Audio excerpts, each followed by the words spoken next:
सिकंदर का नाम तो हम सब ने सुना होगा, उसकी बहादुरी के किस्से भी जरूर सुने होंगे। 323 ईसा पूर्व में जब वो भारत से मैसिडोनिया लौट रहा था तो रास्ते में उसकी एक गंभीर बीमारी की वजह से मौत हो गई थी। कहते हैं कि ये कोई और बीमारी नहीं बल्कि मलेरिया बुखार था। इतना ही नहीं, इतिहास में कई सभ्यताओं का पतन भी इसी मलेरिया बीमारी को बताया जाता है। आज चर्चा इसी मलेरिया बीमारी पर। नमस्कार, मेरा नाम है आस्था और आप सभी का स्वागत है डे टीवी में। एक आंकड़े के मुताबिक वैश्विक स्तर पर मलेरिया के मामलों की कुल संख्या वर्ष 2019 में 233 मिलियन से बढ़कर वर्ष 2022 में 249 मिलियन हो गई। इसी पीरियड में अफ्रीका में मलेरिया के मामलों में खासी वृद्धि देखी गई।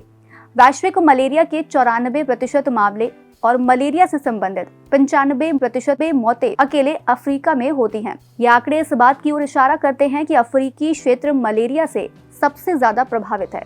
इसी को देखते हुए अभी हाल ही में कैमरून देश की राजधानी याओंडे में एक सम्मेलन किया गया और इस सम्मेलन में 11 देशों के स्वास्थ्य मंत्रियों ने एक शपथ ली कि वे अपने देश में मलेरिया से होने वाली मौतों को जड़ से खत्म कर देंगे।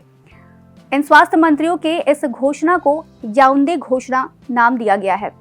घोषणा का उद्देश्य स्वास्थ्य बुनियादी ढांचे को मजबूत करना, कर्मियों की क्षमता का विस्तार करना और कार्यक्रम कार्यान्वयन को बढ़ाना है।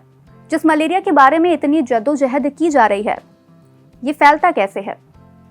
दरअसल ये मादा मच्छर एनाफिलीज के काटने से फैलता है।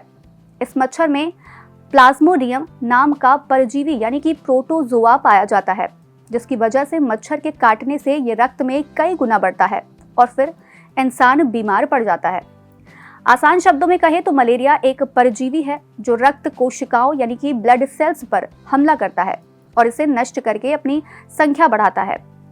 इसके बाद मलेरिया पीड़ितों को काटने वाले मच्छर दूसरों में मलेरिया फैलाते हैं। अभी मौजूदा वक्त में मलेरिया से बचने के लिए दवाइयों से परजीवियों को मारा जाता है। इसके अलावा मच्छरदानी के इस्तेमाल से मच्छरों के काटने से बचा जा सकता है। कीटनाशक से मच्छर मारे जाते हैं।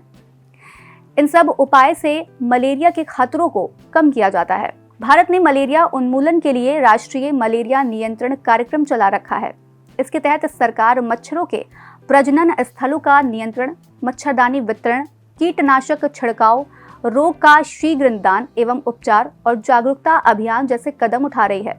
भारतीय चिकित्सा अनुसंधान परिषद यानी कि ICMR ने 2027 तक मलेरिया मुक्त होने और 2030 तक मलेरिया को जड़ से खत्म करने का लक्ष्य रखा है। ध्यान दीजिएगा कि साल 1880 में अल्फोंसे लावेरन ने पहली बार मलेरिया पैरासाइट की खोज की थी और तभी से इसके वैक्सीन को खोजने की कवायद शुरू हो चुकी थी। साल 2022 में आकर WHO ने मलेरिया की पहली वैक्सीन के व्यापक इस्तेमाल को मंजूरी दी।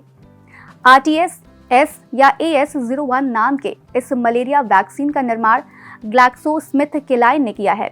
हालांकि इस मलेरिया वैक्सीन का ब्रांड नेम मॉस्क्विरिक्स रखा गया है। तो ये थी बात याओंडे डिक्लेरेशन और मलेरिया से जुड़े विषय की। और अब आज का सवाल आपको कमेंट करके बताना है कि प्रोटोजोआ और वायरस में क्या फर्क होता है। इस एपिसोड में इतना ही। हम फिर मिलेंगे कुछ नई जानकारियों के साथ। तब तक के लिए मुझे दीजिए इजाजत। नमस्कार।